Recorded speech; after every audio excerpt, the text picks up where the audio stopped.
At least ಒಂದು 15,000ದಿಂದ 20,000 ಅಪಾರ್ಟ್ಮೆಂಟ್ಗಳು ಬೆಂಗಳೂರಲ್ಲಿದೆ. ನಮ್ಮ ಬಿಲ್ಡಿಂಗನ್ನು ನೋಡಿಕೊಳ್ಳೋ ಒಂದು ಜವಾಬ್ದಾರಿ, ಮೇಂಟೈನ್ ಮಾಡೋ ಜವಾಬ್ದಾರಿ ನಮ್ಮದಾಗಿದೆ. ಒಂದು ಬಿಲ್ಡಿಂಗಲ್ಲಿ 100 ಜನ, 200 ಜನ, 300 ಜನ ಇದ್ದರೆ ಒಟ್ಟಿಗೆ ಅದರ ಇಂಪ್ಯಾಕ್ಟ್ ಜಾಸ್ತಿ. ಇವತ್ತಿನ ದಿವಸ ಪ್ರಾಪರ್ಟಿ ಅಂದರೆ ನಮಗೆ ಅದು ಭೂಮಿ. ಅಪಾರ್ಟ್ಮೆಂಟ್ ಓನರ್ಶಿಪ್ ಆ್ಯಕ್ಟನ್ನು ತಂದುಬಿಟ್ಟು, ಬಟ್ ಅದಕ್ಕೆ ಯಾರು ತಂದೆ ತಾಯಿ ಅನ್ನೋದು ಯಾರು ಹೇಳೇ ಇಲ್ಲ.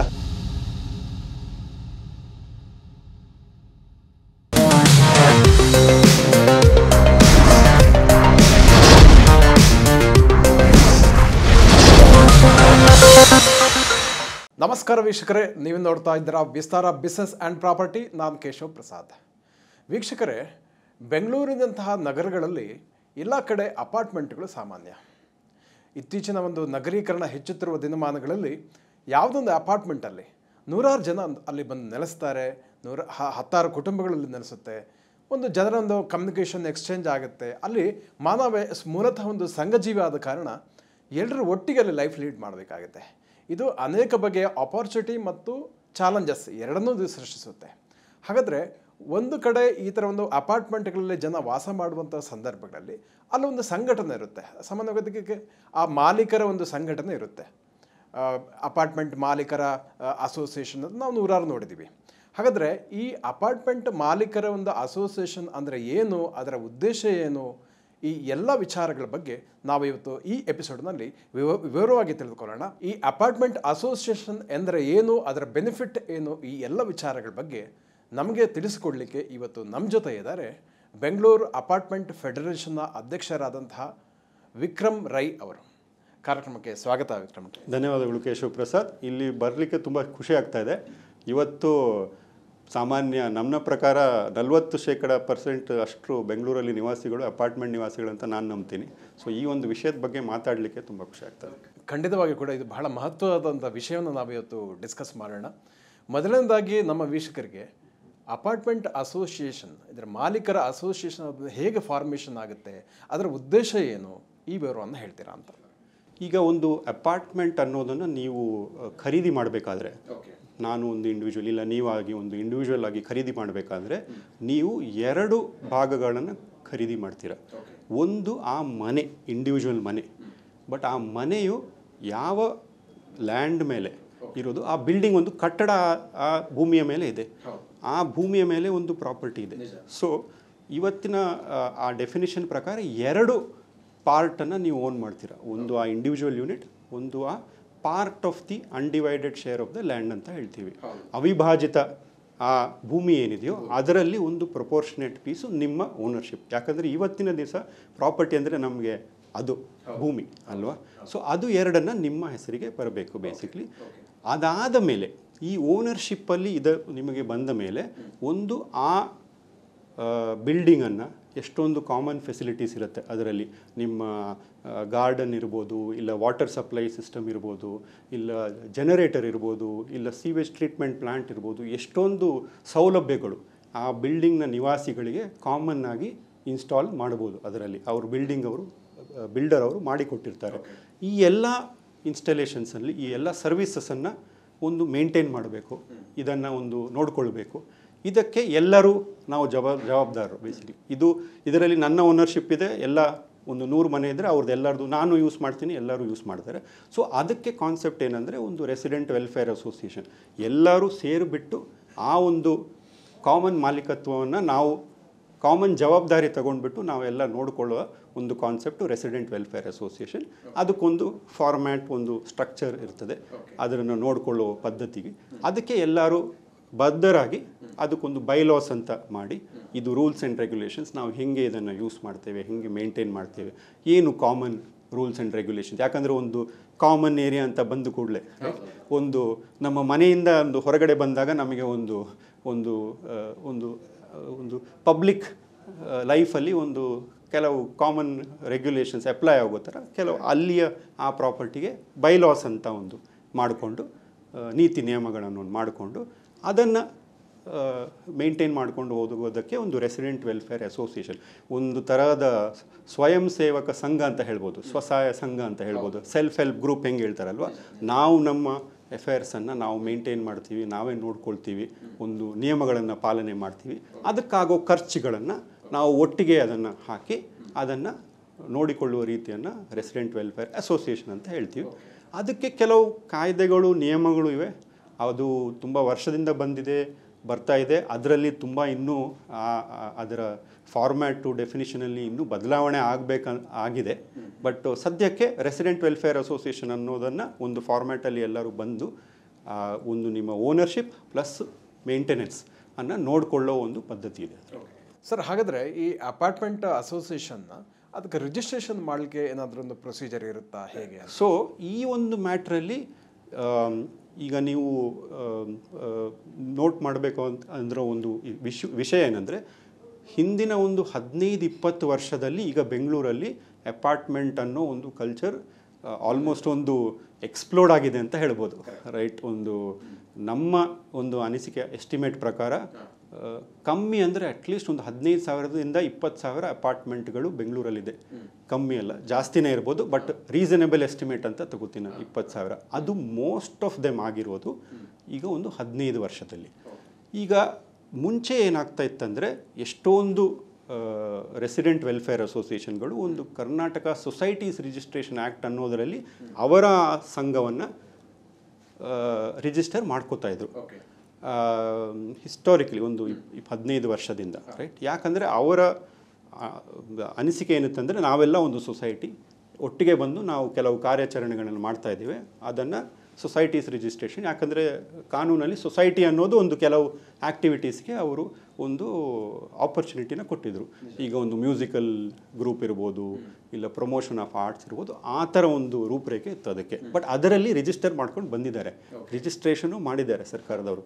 ಬಟ್ ಈಗ ಸದ್ಯಕ್ಕೆ ಒಂದು 4-5 ವರ್ಷದಲ್ಲಿ ಹಲವಾರು ಕೇಸ್ಗಳಲ್ಲಿ ಮಾನ್ಯ ಹೈಕೋರ್ಟಲ್ಲೂ ಕೂಡ ರೂಲಿಂಗ್ ಕೊಟ್ಟಿದ್ದಾರೆ, ಅದು ಸರಿಯಾದ ರಿಜಿಸ್ಟ್ರೇಷನ್ ಅಲ್ಲ, ಅದು ರೆಸಿಡೆನ್ಷಿಯಲ್ ಕಮ್ಯುನಿಟೀಸನ್ನು ಮ್ಯಾನೇಜ್ ಮಾಡೋ ರಿಕ್ವೈರ್ಮೆಂಟಿಗೆ, ಎಲ್ಲಿ ನೀವು ಮೇಂಟೆನೆನ್ಸ್ ಕಲೆಕ್ಟ್ ಮಾಡಿ ಖರ್ಚು ಮಾಡೋ ರಿಕ್ವೈರ್ಮೆಂಟ್ಗೆ ಅದಲ್ಲ ಅಂತ ಒಂದು ರೂಲಿಂಗ್ ಕೊಟ್ಟಿದ್ದಾರೆ. ಬಟ್ ಅದರಲ್ಲಿ ವಿಷಯ ಏನಂದರೆ, ಒಂದು ನಮ್ಮ ಎಸ್ಟಿಮೇಟ್ ಪ್ರಕಾರ ಅಟ್ಲೀಸ್ಟ್ ಒಂದು 40-50% ಇವತ್ತು ಅಪಾರ್ಟ್ಮೆಂಟ್ಗಳು ಅದರಲ್ಲಿ ರಿಜಿಸ್ಟರ್ ಆಗಿಬಿಟ್ಟಿದ್ದಾರೆ. ಅದು ಆ builder hand over initial time ಕೊಟ್ಟಲ್ಲಿ ಅವ್ರು ಮಾಡಿಬಿಟ್ಟಿದ್ದಾರೆ, ಸರ್ಕಾರದವರು ಮಾಡಿಕೊಟ್ಟಿದ್ದಾರೆ ರಿಜಿಸ್ಟ್ರೇಷನ್. ಸೊ ಅದು ರಿಜಿಸ್ಟ್ರೇಷನ್ ವ್ಯಾಲಿಡ್, ಯಾಕಂದರೆ ಸೊಸೈಟೀಸ್ ರಿಜಿಸ್ಟ್ರಾರ್ ಅವರು ಕಾಯ್ದೆ ಪ್ರಕಾರ ಕೊಟ್ಟಿರೋ ರಿಜಿಸ್ಟ್ರೇಷನ್. ಬಟ್ ಕೋರ್ಟ್ ಅದನ್ನು ಸರಿಯಾದ ರಿಜಿಸ್ಟ್ರೇಷನ್ ಅಲ್ಲ ಅಂತ ತೀರ್ಪು ಕೊಟ್ಟಿದೆ, ಹಲವಾರು ತೀರ್ಪು. ಬಟ್ ಇನ್ನೊಂದು Karnataka apartment ownership act of 1972 ಅಂತ ಒಂದಿದೆ, ಅದು 1972 ಇಂಪ್ಲಿಮೆಂಟ್ ಆಗಿರೋದು. ಸೊ ನೋಡಿ, ಇದು ನಾವು ಮಾತಾಡ್ತಿರೋದು 20 ವರ್ಷದ ಕಾಲದಲ್ಲಿ ಬೆಳವಣಿಗೆ ಆಗಿದೆ ಅಂತ. ಬಟ್ 1972 ಆ ಕಾಯ್ದೆ ಒಂದು ಬಂದಿದೆ ಆಲ್ರೆಡಿ, ಆ ಫ್ಯೂಚರಲ್ಲಿ ಥಿಂಕ್ ಮಾಡಿದ್ದಾರೆ. ಅದರಲ್ಲಿ ಸುಮಾರು ವಿಷಯಗಳನ್ನು ಕ್ಲಿಯರಾಗಿ ಡಿಫೈನ್ ಮಾಡಿದ್ದಾರೆ. ಈಗ ನೀವು ಒಂದು ಅಪಾರ್ಟ್ಮೆಂಟ್ ತಗೊಂಡ್ರೆ, ಆ ಒಂದು ಅಪಾರ್ಟ್ಮೆಂಟ್ ಯೂನಿಟ್ ಪ್ಲಸ್ ಆ ಒಂದು ಕನ್ವೇಯ್ಡ್ ಲ್ಯಾಂಡ್ ಅಂತ ಹೇಳ್ತಾರೆ, ಅದೆಲ್ಲ ಆ ಡೆವಲಪರ್ ಎಲ್ಲರಿಗೂ ಅದನ್ನು ಹ್ಯಾಂಡ್ ಓವರ್ ಮಾಡಿ ಕೊಡಬೇಕು. ಹ್ಯಾಂಡ್ ಓವರ್ ಮಾಡಬೇಕಾದ್ರೆ ಎಲ್ಲ ಓನರ್ಸನ್ನು ಒಟ್ಟುಗೂಡಿಸಿ ಅವರನ್ನು ಇದನ್ನು ಹ್ಯಾಂಡ್ ಓವರ್ ಮಾಡಿ, ಇದರ ಒಂದು ರಿಜಿಸ್ಟ್ರೇಷನ್ ಅಂದರೆ ಇದನ್ನು ಒಂದು ನಿಮ್ಮ ಕೈಗೆ ಹ್ಯಾಂಡ್ ಓವರ್ ಮಾಡೋ ಒಂದು ಪ್ರೊಸೀಜರನ್ನು ಒಂದು ಹೈಯರ್ ಲೆವೆಲಲ್ಲಿ ಡಿಫೈನ್ ಮಾಡಿದ್ದಾರೆ ಅದನ್ನು. ಬಟ್ ಅದನ್ನು ಸಬ್ಸಿಕ್ವೆಂಟ್ ಟು 1972 ಈಗ ಮಾಡರ್ನ್ ಡೇಯಲ್ಲಿ ಅದನ್ನು ರಿವ್ಯೂ ಮಾಡಿ ರಿಫಾರ್ಮ್ ಮಾಡಿಲ್ಲ ಅಷ್ಟು. ಪ್ಲಸ್ ಅದರ ಇಂಪ್ಲಿಮೆಂಟೇಷನ್, ಫಾರ್ ಎಕ್ಸಾಂಪಲ್ ಆ ಕಾಯ್ದೆ ಅಡಿ ನಮಗೆ ಯಾರಾದರೂ ಕಂಪ್ಲೇಂಟ್ ಇದ್ದರೆ ಒಂದು ಕಾಂಪಿಟೆಂಟ್ ಅಥಾರಿಟಿ ಅಂತ ಹೇಳ್ತಾರೆ. ಈಗ ಸೊಸೈಟೀಸ್ ರಿಜಿಸ್ಟ್ರೇಷನ್ ಆ್ಯಕ್ಟಲ್ಲಿ ನೀವು ಒಂದು ರಿಜಿಸ್ಟ್ರಾರ್ ಆಫ್ ಸೊಸೈಟೀಸ್ ಇದ್ದಾರೆ, ಅವರಿಗೆ ಹೋಗಿ ಕಂಪ್ಲೇಂಟ್ ಏನಾದರೂ ಕೊಡ್ಬೋದು, ಗ್ರೀವೆನ್ಸ್ ರಿಡ್ರೆಸಲ್ ಮಾಡ್ಬೋದು. ಅಪಾರ್ಟ್ಮೆಂಟ್ ಓನರ್ಶಿಪ್ ಆ್ಯಕ್ಟನ್ನು ತಂದುಬಿಟ್ಟು, ಬಟ್ ಅದಕ್ಕೆ ಯಾರು ತಂದೆ ತಾಯಿ ಅನ್ನೋದು ಯಾರು ಹೇಳೇ ಇಲ್ಲ. ಸೊ ಯಾರ ಹತ್ರ ಹೋಗಿ ಇದನ್ನು ಯಾರು ಅಡ್ಮಿನಿಸ್ಟರ್ ಮಾಡ್ತಾ ಇರೋದು, ಅದನ್ನು ಯಾರು ನೋಡ್ಕೊಳ್ಳೋರು ಅನ್ನೋದು ಕ್ಲಾರಿಟಿ ಇಲ್ಲ. ಸೊ ಎಕ್ಸಿಕ್ಯೂಷನ್ ಆ ಲಾ ಅಲ್ಲಿ ಚಾಲೆಂಜ್ ಆಗಿದೆ. ಸೊ ನಿಯಮಗಳು ಇವೆ, ರೂಲ್ಸ್ ಇದೆ. ಸೊ ಬಟ್ ಅದನ್ನು ಇನ್ನೂ ಸ್ವಲ್ಪ ಇವತ್ತಿನ ದಿವಸಕ್ಕೆ ಅಪಾರ್ಟ್ಮೆಂಟ್ ಅನ್ನೋದು ಏನು, ಅದನ್ನು ರೆಲೆವೆನ್ಸ್ ಏನು, ಅದನ್ನು ಹೇಗೆ ಕರೆಕ್ಟಾಗಿ ಇಂಪ್ಲಿಮೆಂಟ್ ಮಾಡಬೇಕು, ಯಾರು ಕಾಂಪಿಟೆಂಟ್ ಅಥಾರಿಟಿ ಇದ್ದಾರೆ, ಆ ಓನರ್ಶಿಪ್ ಆಫ್ ದಿ ಫ್ಲ್ಯಾಟ್ ಮತ್ತು ಆ ಅನ್ಡಿವೈಡೆಡ್ ಶೇರ್ ಆಫ್ ಲ್ಯಾಂಡನ್ನು ಅವರವರ ಹೆಸರಲ್ಲಿ ಕರೆಕ್ಟಾಗಿ ರೆಕಾರ್ಡ್ಸಲ್ಲಿ ಹೇಗೆ ಕಾಣ್ಕೊಳ್ಬೇಕು, ಆ ಒಂದು ಈ ಎಲ್ಲ ಇಶ್ಯೂಸಲ್ಲಿ ಗ್ಯಾಪ್ಸ್ ಇದೆ. ಸೊ ನಮ್ಮ ಒಕ್ಕೂಟದ ಪರವಾಗಿ ಕೂಡ ಈಗ ನಾವು ಸರ್ಕಾರದ ಜೊತೆ ಆದಷ್ಟು ಪ್ರಯತ್ನ ಮಾಡ್ತಾ ಇದ್ದೇವೆ ಈ ಒಂದು ವಿಷಯದ ಬಗ್ಗೆ. ಈಗ ಬೆಂಗಳೂರಲ್ಲಿ ಇಷ್ಟು ಜನಸಂಖ್ಯೆ ಅಪಾರ್ಟ್ಮೆಂಟಲ್ಲಿ ಇರಬೇಕಾದ್ರೆ ಇದು ಒಂದು ಮುಖ್ಯವಾದ ವಿಷಯ. ಅವರ ಒಂದು ಕಷ್ಟದ ಇದು ದುಡ್ಡನ್ನು ಒಂದು ಮನೆಯಲ್ಲಿ ಅವರು ಇನ್ವೆಸ್ಟ್ ಮಾಡಿದಾಗ ಅವರಿಗೆ ಪೀಸ್ ಆಫ್ ಮೈಂಡ್ ಇರಬೇಕು. ನಾನು ತಗೊಂಡಿರೋದು ಇದು ನನ್ನ ಓನರ್ಶಿಪ್, ಅದು ಒಂದು. ಸೆಕೆಂಡ್, ಅದನ್ನು ನಡೆಸ್ಕೊಳ್ಳುವ ರೀತಿಯನ್ನು ಒಂದು ಕ್ಲಿಯರ್ ಆಗಿರಬೇಕು. ಸೊ ಅದಕ್ಕೆ ನಾವು ಕಷ್ಟಪಡ್ತಾ ಇದ್ದೀವಿ. ಈಗ ಗೌರ್ಮೆಂಟ್ಗೆ ಮನವಿ ಮಾಡಿದ್ದೀವಿ ಲಾಸ್ಟ್ ಟೈಮ್. ಈಗ ಅವರ ಮ್ಯಾನಿಫೆಸ್ಟೋಲೆಲ್ಲ ಆ್ಯಡ್ ಮಾಡಿದ್ದಾರೆ. ಇದೊಂದು ಇಂಪಾರ್ಟೆಂಟ್ ಇಶ್ಯೂ ಸಾಲ್ವ್ ಮಾಡಬೇಕು ಅಂತ ಕಾಯ್ತಾ ಇದ್ದೀವಿ. ಖಂಡಿತವಾಗಿಯೂ ಸರ್, ತಾವು ಕಾನೂನಾತ್ಮಕ ಅಂಶಗಳನ್ನು ಮತ್ತು ಏನೆಲ್ಲ ಆಗಬೇಕು ಅನ್ನೋದ್ರ ಬಗ್ಗೆ ಹೇಳಿದಿರಿ. ಸೊ ನಾವು ಇನ್ನೊಂದು ವಿಷಯವನ್ನು, ಅಂದರೆ ಈಗ ಇದು ಕಾನೂನು ವಿಷಯ ಆಯಿತು. ಈಗ ಜನರಿಗಲ್ಲಿ ನೇರವಾಗಿ ಆಗ್ತಾ ಇರುವಂತಹ ಅನುಕೂಲಗಳು ಏನು ಅಂತ, ಒಂದು ಅಪಾರ್ಟ್ಮೆಂಟ್ ಮಾಲೀಕರ ಒಂದು ಅಸೋಸಿಯೇಷನ್ ಮಾಡೋದ್ರಿಂದ ಏನೆಲ್ಲ ಬೆನಿಫಿಟ್ ಇದೆ ಅನ್ನೋದನ್ನು ನಾವು ಹೇಳೋದಿದ್ರೆ, ಈಗ ಒಂದು ಅಪಾರ್ಟ್ಮೆಂಟ್ ಅಲ್ಲಿ ನಾವು ವಾಸವಾಗಿದ್ದರೆ ಅಲ್ಲಿ ಬೇರೆ 100 ಮನೆಗಳು ಒಟ್ಟಿಗೆ ಇದ್ದಾವೆ, ರೈಟ್? ಸೊ ನಾನು ಫಾರ್ ಎಕ್ಸಾಂಪಲ್ ನಾನಿರೋ ಬಿಲ್ಡಿಂಗಲ್ಲಿ 105 ಮನೆಗಳಿವೆ. ಫಸ್ಟ್ ಒಂದು ಅಡ್ವಾಂಟೇಜ್ ಏನಂದರೆ ನಮಗೆ ಆಟೋಮೆಟಿಕ್ ಆಗಿ ಒಂದು ಕಮ್ಯುನಿಟಿ, ರೈಟ್? ನಾವು ಅಲ್ಲಿ ಹೋಗಿ ವಾಸವಾಗಬೇಕಾದ್ರೆ ಇನ್ನೊಂದು 100 ಮನೆಗಳು ಅಲ್ಲಿ ಆಲ್ರೆಡಿ ಇದ್ದಾರೆ. ಅವರು ನಮ್ಮ ನೇಬರ್ಸ್, ಕಷ್ಟ ಸುಖದಲ್ಲಿ ಎಲ್ಲ ಪಕ್ಕದಲ್ಲಿರ್ತಾರೆ. ಏನಾದರೂ ಎಮರ್ಜೆನ್ಸಿ ಇದ್ದರೆ, ಬೇರೆ ಬೇರೆ ನಮ್ಮ ಇದು ಹಬ್ಬಗಳಿರಲಿ ಬೇರೆ ಇರಲಿ, ಅದನ್ನು ಸೆಲೆಬ್ರೇಟ್ ಮಾಡೋ ಒಂದು ಒಕೇಶನ್ ಆಟೋಮೆಟಿಕ್ಕಾಗಿ ಸಿಗುತ್ತೆ ನಿಮ್ಗೆ. ಈಗ ಎಷ್ಟೊಂದು ಸಲ ನಾನು ಮಾತಾಡಬೇಕಾದ್ರೆ ಇಂಡಿಪೆಂಡೆಂಟ್ ಮನೆಯಲ್ಲಿದ್ದವರು ಅಪಾರ್ಟ್ಮೆಂಟ್ಗೆ ಯಾಕೆ ಶಿಫ್ಟ್ ಆಗ್ತಾರೆ ಅಂದರೆ ಅವರಿಗೆ ಒಂದು ಸೆಕ್ಯೂರಿಟಿ, ಸೇಫ್ಟಿ, ಕಮ್ಯುನಿಟಿ. ಮಕ್ಕಳಿದ್ದವರಿಗೆ ಎಲ್ಲರೂ ಫ್ರೆಂಡ್ಸ್ ಸಿಗ್ತಾರೆ ಆಟ ಆಡೋಕ್ಕೆ, ಅದೆಲ್ಲ ಒಂದು ಲೆವೆಲ್ ಬೇಸಿಕ್ಲಿ. ಇನ್ನೊಂದು ಫೆಸಿಲಿಟೀಸ್ ಆ್ಯಂಡ್ ಇನ್ಫ್ರಾಸ್ಟ್ರಕ್ಚರ್ ಕಾಮನ್ ಆಗಿ ಎಲ್ಲ ಮೆಜಾರಿಟಿ ಆಫ್ ದಿ ಅಪಾರ್ಟ್ಮೆಂಟ್ಗಳಲ್ಲಿ ಕಾಮನ್ ಇನ್ಫ್ರಾಸ್ಟ್ರಕ್ಚರ್ ಅನ್ನೋದನ್ನು, ಒಂದು ಫೆಸಿಲಿಟೀಸನ್ನು ಆವಾಗಲೇ ಬಿಲ್ಡಿಂಗ್ ಟೈಮಲ್ಲಿ ಕಟ್ಟಿರ್ತಾರೆ. ಸೊ ನಿಮಗೆ ಆ ಒಂದು ಇನ್ಫ್ರಾಸ್ಟ್ರಕ್ಚರ್, ಅದು ಕೆಲವು ಸರ್ವಿಸಸ್ ಇರಲಿ, ಬೇಸಿಕ್ಲಿ ನಿಮಗೆ water supply, electricity supply, power backup. For example ಎಷ್ಟೊಂದು building, most of the majority of the ಬಿಲ್ಡಿಂಗಲ್ಲಿ ಪವರ್ ಬ್ಯಾಕಪ್ ರೆಡಿ ಆಗಿರುತ್ತೆ. ಮೇಲೆ ಕೆಳಗಡೆ ಲಿಫ್ಟ್ ಸಿಸ್ಟಮ್, ಇದು ಕೊಳಚೆ ನೀರನ್ನು ಟ್ರೀಟ್ ಮಾಡೋ ಟ್ರೀಟ್ಮೆಂಟ್ ಸಿಸ್ಟಮ್. ಎಷ್ಟೊಂದು ಅಪಾರ್ಟ್ಮೆಂಟ್ಗಳಲ್ಲಿ ಡ್ರಿಂಕಿಂಗ್ ವಾಟರ್ ಪ್ಯೂರಿಫಿಕೇಷನ್ ಆ ಥರ ಕಾಮನ್ ಆರೋ ಸಿಸ್ಟಮ್. ಈಗಿನ ಹೊಸ ಬಿಲ್ಡಿಂಗ್ಗಳಲ್ಲಿ piped gas supply, right? Individual cylinder ತಗೋ ಬದಲು ಪೈಪ್ಡ್ ಗ್ಯಾಸ್ ಸಪ್ಲೈ. ಎಷ್ಟೊಂದು ಫೆಸಿಲಿಟಿಗಳನ್ನು ಒಂದು ಕಡೆ ಅದನ್ನು ಕಾಮನ್ ಆಗಿ, ನಾನೊಂದು ಮನೆ ತಗೊಂಡ್ರೆ ಇಷ್ಟೆಲ್ಲ ಫೆಸಿಲಿಟೀಸ್ ನನಗೆ ಒಟ್ಟಿಗೆ ಸಿಗೋ ಒಂದು ಸೌಲಭ್ಯ ಬೇಸಿಕ್ಲಿ. ಸೊ ಇಷ್ಟೊಂದು ಫೆಸಿಲಿಟೀಸ್ ಎಲ್ಲ ಒಟ್ಟಿಗೆ ಬರೋ ಒಂದು ಆಪರ್ಚುನಿಟಿ. ಪ್ಲಸ್ ಎಷ್ಟೊಂದು ಅಪಾರ್ಟ್ಮೆಂಟ್ಗಳಲ್ಲಿ ಇವತ್ತು ಗಾರ್ಡನ್ನು ಅದು ಎಲ್ಲ ಮಾಡಿದ್ದಾರೆ. ಎಷ್ಟು ಜಾಗ ಇದೆಯೋ ಅದರಲ್ಲಿ ಬೆಂಗಳೂರಲ್ಲಿ ಜಾಗ ಕಮ್ಮಿ ಆಗ್ತದೆ, ಬಟ್ ಆದಷ್ಟು ಕಡೆಯಲ್ಲಿ ಗ್ರೀನ್ ಸ್ಪೇಸಸ್ ಅಂತ ಹೇಳ್ಬೋದು, ಗಾರ್ಡನ್ಸ್ ಅಂತ ಹೇಳ್ಬೋದು, ಅದನ್ನು ಮಾಡಿಕೊಟ್ಟಿದ್ದಾರೆ. ಮಕ್ಕಳಿಗೆ ಆಟ ಆಡೋಕ್ಕೆ ಜಾಗ, ಕೆಲವು ಕಡೆಗಳಲ್ಲಿ ಕ್ಲಬ್ ಹೌಸ್, ಜಿಮ್ನೇಸಿಯಂ, ಫಿಟ್ನೆಸ್, ಆ ಥರ ಎಲ್ಲ ಫೆಸಿಲಿಟೀಸ್ ಎಲ್ಲ ಇದೆ, ಯಾರಿಗೆ ಇಂಟ್ರೆಸ್ಟ್ ಇದೆಯೋ ಅದರಲ್ಲಿ. ಸೊ ಒಂದೇ ಕಡೆ ನಿಮ್ಮ ಮನೆಯಿಂದ ತುಂಬ ದೂರ ಹೋಗದೆ ಆದಷ್ಟು ಫೆಸಿಲಿಟೀಸ್ ನಿಮ್ಮ ಡೇ ಟು ಡೇ ಲೈಫಲ್ಲಿ ಒಂದು ಅಪಾರ್ಟ್ಮೆಂಟಲ್ಲಿ ಆ ಒಂದು ಫಾರ್ಮ್ಯಾಟಲ್ಲಿ ಇವತ್ತು ಲಭ್ಯವಾಗ್ತಾಯಿದೆ ಜನರಿಗೆ. ಸ್ಪೆಷಲಿ ಫಸ್ಟ್ ಟೈಮ್ ಮನೆ ತಗೊಳ್ಳೋರಿಗೆ, ರೈಟ್? ಈಗ ಎಷ್ಟೊಂದು ಜನಸಂಖ್ಯೆಯಲ್ಲಿ ಫಸ್ಟ್ ಟೈಮ್ ಬಯರ್ಸ್, ಅವರ ಲೈಫಿನ ಫಸ್ಟು ಮನೆ ತಗೊಳ್ಳೋರಿಗೆ, ಅವರಿಗೆ ಇದೊಂದು ಸೌಲಭ್ಯಗಳು, ಇಂಟಗ್ರೇಟೆಡ್ ಸೌಲಭ್ಯಗಳು ತುಂಬ ಅನುಕೂಲವಾಗ್ತಾಯಿದೆ. ಸೊ ಇದನ್ನೆಲ್ಲ, ಈ ಒಂದು ಅನುಕೂಲಗಳು, ಈಗ ಇಂಡಿಪೆಂಡೆಂಟ್ ಮನೆಯಲ್ಲಿ ಸಿಗದೇ ಇರುವಂಥ ಅನೇಕ ಅನುಕೂಲಗಳು ಅಪಾರ್ಟ್ಮೆಂಟಲ್ಲಿ ಸಿಗುತ್ತೆ ಅಂತ ಹೇಳಿದರೆ, ಸೊ ಇವುಗಳ ನಿರ್ವಹಣೆ ನಿಟ್ಟಿನಲ್ಲಿ ಈ ಅಸೋಸಿಯೇಷನ್ ಯಾವ ರೀತಿಯ ಪಾತ್ರವನ್ನು ವಹಿಸಬೇಕಾಗುತ್ತೆ ಅಂತ? ಈಗ ಈ ಒಂದು ಬಿಲ್ಡಿಂಗಲ್ಲಿ ಒಂದಿಷ್ಟು ಫೆಸಿಲಿಟೀಸ್ಗಳು, ಕಾಮನ್ ಫೆಸಿಲಿಟೀಸ್ಗಳು ಅಂತ ಹೇಳಿದ ಮೇಲೆ ಅದನ್ನು ನಿರ್ವಹಣೆ ಮಾಡೋದು ಒಂದು ರಿಕ್ವೈರ್ಮೆಂಟ್ ಆಗಿ ಬರುತ್ತೆ. ಅದನ್ನು ಕಾಮನ್ ಆಗಿ, ಈಗ ನಾನು ಸೀವೇಜ್ ಟ್ರೀಟ್ಮೆಂಟ್ ಪ್ಲಾಂಟ್ ಅಂತ ಹೇಳಿದೆ, ಅದನ್ನು ಒಂದು ರೆಗ್ಯುಲರ್ ಆಗಿ ನಡೆಸೋದಕ್ಕೆ ಒಂದು ಆಪರೇಟರ್ ಬೇಕು. ಅದಕ್ಕೆ ಕೆಲವು ಮೇಂಟೆನೆನ್ಸ್ ಟೆಕ್ನಿಕ್ಸ್ ಇದೆ. ನಿಮ್ಮ ಎಲೆಕ್ಟ್ರಿಸಿಟಿ ಸಪ್ಲೈ ಇರಲಿ, ನಿಮ್ಮ ಡೀಸೆಲ್ ಜನರೇಟರ್ ಇರಲಿ, ಎಷ್ಟೊಂದು ಸಿಸ್ಟಮ್ಸ್ಗೆ ರೆಗ್ಯುಲರ್ ಮೇಂಟೆನೆನ್ಸ್ ಇದೆ. ಪ್ಲಸ್ ಬೇರೆ ಬೇರೆ ಪ್ರಾಸೆಸ್, ಸೆಕ್ಯೂರಿಟಿ ಅಂತ ಹೇಳಿದೆ. ಈಗ ಎಷ್ಟೊಂದು ಬಿಲ್ಡಿಂಗ್ಗಳಲ್ಲಿ ಸೆಕ್ಯೂರಿಟಿ ಗಾರ್ಡ್ಸನ್ನು ಹಾಕಿರ್ತಾರೆ, ಎಂಟ್ರಿ ಎಕ್ಸಿಟಲ್ಲಿ CCTV ಕ್ಯಾಮ್ರಾಗಳನ್ನು ಹಾಕಿರ್ತಾರೆ.